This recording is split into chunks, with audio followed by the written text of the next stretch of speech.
जय माता दी दोस्तों। तो कैसे हैं आप सब? मैं आशा करती हूँ आप सब अच्छे होंगे। तो आज इस वीडियो में हम जानेंगे कि अष्टमी पूजन कैसे करना है, नवमी पूजन कैसे करना है, कन्या पूजन किस तरीके से करना है, और सारी जानकारी आज आपको इस वीडियो में मिल जाएगी। तो वीडियो में अंत तक बने रहें। तो देखिए, सबसे पहले क्या करना है, जिस दिन आप अष्टमी या नवमी की पूजा करते हैं, सुबह जल्दी स्नान आदि करके ब्रह्म मुहूर्त में उठ करके पूजा की चौकी वगैरह जो होती है उसको अच्छे से साफ़ कर लें। और जहाँ भी आप पूजा करते हैं, जहाँ आपने माता वगैरह बिठाए हैं, तो वहाँ पर अच्छे से साफ़ सफाई करके ही पूजन करें। तो आइए वीडियो को स्टार्ट करते हैं। तो देखिए, मैंने यहाँ पर जो माता की चौकी लगाई है हमने, तो यहाँ पर जो फूल वगैरह हैं, जो सारी चीज़ें हैं, उनको हम हटा लेंगे।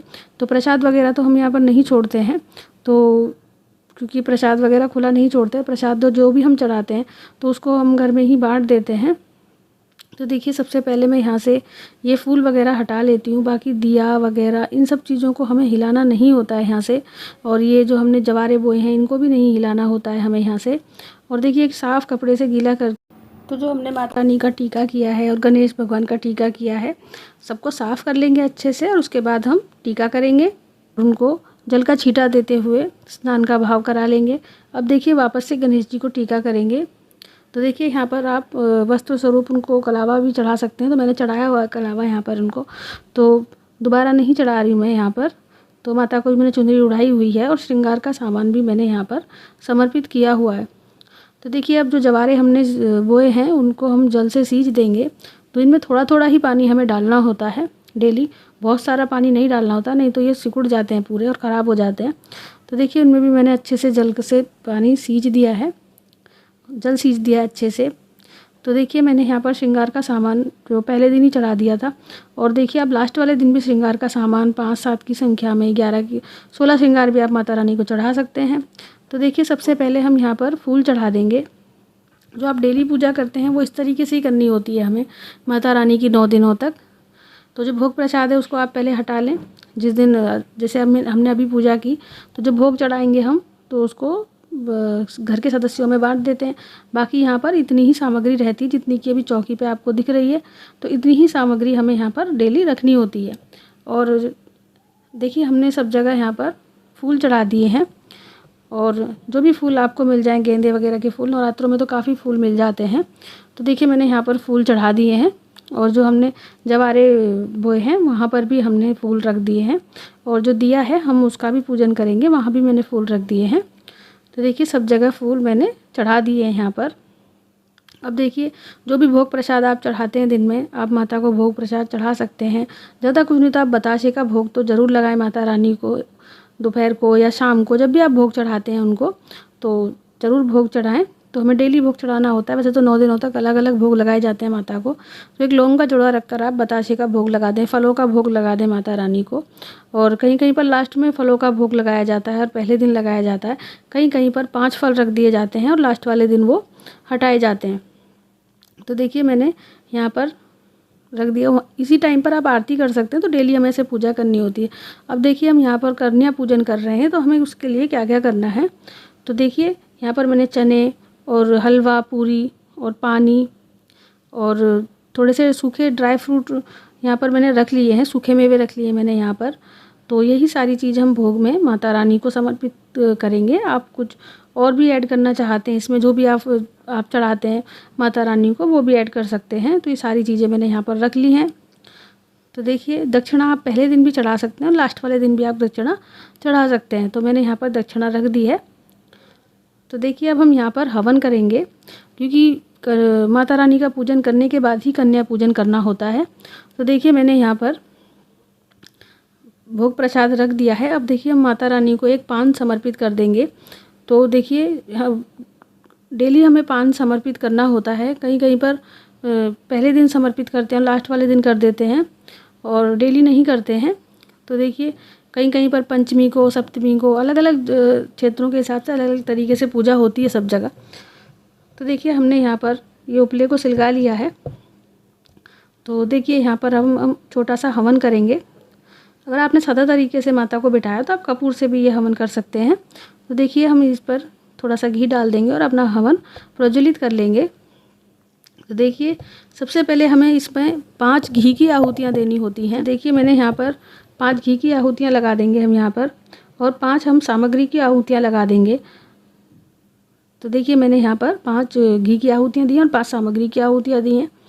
तो इसी तरीके से करना है। देखिए घी थोड़ा जमा हुआ है, तो अभी मैंने 5 बार इसको डाल दूँगी मैं हवन में। और जो भी भोग प्रसाद है वो इसी अग्नि में ही समर्पित करना होता है, हमें अलग से नहीं समर्पित करना होता है हमें ये। तो ये देखिए मैंने 5 बार सामग्री यहाँ पर समर्पित कर दी है। घर में जितने भी सदस्य हैं सब माता का हवन कर सकते हैं। सब सामग्री जो सामग्री होती है सब माता रानी को चढ़ा सकते हैं और भोग भी लगा सकते हैं। तो देखिए इस तरीके से आप पूजा कर लें। और देखिए अब एक लौंग का जोड़ा घी में भिगोकर हम माता रानी को समर्पित कर देंगे। घर के सब सदस्य भी मिलकर अलग अलग तरीके से लौंग के जोड़े समर्पित कर सकते हैं। तो देखिए मैंने यहाँ पर लौंग का जोड़ा समर्पित कर दिया है। और देखिए जो हमने भोग प्रसाद बनाया है वो सब हम यहीं पर समर्पित करेंगे। देखिए मैंने बताशा और जो ये ड्राई फ्रूट वगैरह, चने वगैरह जो हैं, तो देखिए हमें चने का भोग यहाँ पर नहीं लगाना है।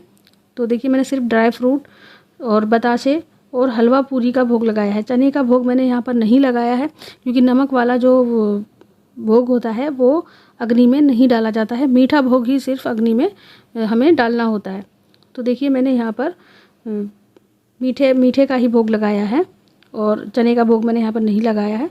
तो इसी तरीके से हमें माता रानी को भोग समर्पित करना होता है। तो आप इस तरीके से भोग समर्पित कर दें माता रानी को। और देखिए जो पान रखा है हमने, इसको भी फोल्ड करके हम इसी अग्नि में डाल देंगे। तो देखिए इसको अच्छे से हम ऐसे मोड़ लेंगे और इसमें एक लौंग का जोड़ा लगाकर इसको पैक कर देंगे पूरा। और उसको हम थोड़ा सा घी डालकर इस पर, इसी जो हमने हवन कर रहे हैं उसी में रख देंगे। तो ये जो अग्नि में हम भोग लगाते हैं ना, वो सीधा तो शुद्ध सात्विक चीज़ों का ही भोग माता रानी को लगाया जाता है। तो जो अग्नि में जो भोग लगाते हैं हम, वो सीधा देवी देवताओं तक ही पहुंचता है। तो ये सीधा भगवान तक और माता रानी तक हमारा भोग पहुंच जाएगा। तो देखिए मैंने यहाँ पर पान के ऊपर थोड़ा सा घी डाल दिया है। देखिए अष्टमी को जो पूजा होती है वो माँ गौरी की पूजा होती है। नवमी को जो पूजा होती है माँ सिद्धिदात्री की पूजा होती है। तो जो भी आप अष्टमी करते हैं, नवमी करते हैं, दोनों में से कुछ भी जो भी आपके यहाँ होता है वो कर लें। तो देखिए थोड़े से हाथ में जल लेकर पूरी चौकी पर हम ऐसे जल वार देंगे। तो देखिए हमारा हवन यहाँ पर हो गया है। और अपनी गलतियों के लिए माता रानी से और भगवान गणेश से क्षमा याचना कर रहे हैं, जो पूजा में आपसे गलतियाँ हुई हैं। और जो भी भोग प्रसाद हमसे बना है माता रानी उसे स्वीकार करो। तो आप क्षमा याचना कर लें। और देखिए अब हम यहाँ पर आरती कर लेंगे। तो देखिए हम इसी तरीके से हमें अष्टमी और नवमी को भोग लगाना होता है। और इसके बाद ही कन्या पूजन हमें करना होता है। तो देखिए जो माता को भोग लगा और कन्याओं की जो हम कन्या पूजन करते हैं उसमें हलवा पूरी और चना फल, जो भी आप चुनरी, सब हमें कन्याओं को देना होता है। और उनके पैर वगैरह छूकर, उनके पैर धुला करके, उनको अच्छे से, उनको 9 देवियों का स्वरूप मान करके पूजा, कन्या पूजन हमें करना होता है। तो जो कन्या होती हैं वो माँ दुर्गा का 9 रूप होती हैं। तो आप उनको ही माता दुर्गा का 9 रूप मानकर उनको अच्छे से पूजन कराएं, खाना खिलाएं, उनको दक्षिणा दें और उनका आशीर्वाद लें। देखिए अगर आप डेली पाठ वगैरह करते हैं, दुर्गा सप्तशती का पाठ करते हैं या दुर्गा नवरात्र व्रत कथा पढ़ते हैं, तो दोनों में से कोई भी आप पाठ यहाँ पर कर सकते हैं। और पूजा के समय आप महागौरी और माँ सिद्धिदात्री के मंत्रों का उच्चारण करें। देखिए जो नवमी के दिन हमें, नवमी जो होती है उस दिन हमें सिर्फ कन्या पूजन करना होता है। बाकी हमें यहाँ से कुछ नहीं हटाना, सिर्फ प्रसाद आप यहाँ से हटा सकते हैं और घर के सभी सदस्यों में बांट सकते हैं और कन्याओं को आप दे सकते हैं। और जो नारियल हमने रखा है कलश पर, इसको हमें अगले दिन तोड़ना होता है। कहीं कहीं पर इसको उसी दिन, नवमी के दिन, हटा करके नारियल के कलश के ऊपर से कन्याओं को भी दे दिया जाता है, घर के सदस्यों में भी बांट दिया जाता है। और कहीं कहीं पर इसका विसर्जन होता है। तो जैसा भी आपके यहाँ होता हो आप कर सकते हैं। और जो हमने जवारे वगैरह बोए हैं इनको हम 10वीं को ही हटाएंगे। तो देखिए इस तरीके से हमें पूजा करनी है नवमी की और अष्टमी की। तो आपको ये मेरी वीडियो कैसी लगी मुझे कमेंट करके ज़रूर बताएं। अगर मेरी वीडियो आपको थोड़ी भी अच्छी लगी हो तो प्लीज़ मेरी वीडियो को लाइक करें, शेयर करें, कमेंट करें और प्लीज़ मेरे चैनल को सब्सक्राइब करना ना भूलें। अगर आप मेरे चैनल पर नए हैं तो फटाफट से सब्सक्राइब कर दें ताकि आने वाली वीडियो का नोटिफिकेशन आपको मिल जाए। और देखिए चौकी कैसे हटानी है उस पर भी मैं वीडियो डाल दूँगी, और सामान का क्या करना है, जवारे का क्या करना है, उस पर सारी डिटेल में बता दूँगी आपको। तो मिलते हैं और ऐसे ही किसी ज्ञान से जुड़ी वीडियो में। जय माता दी दोस्तों।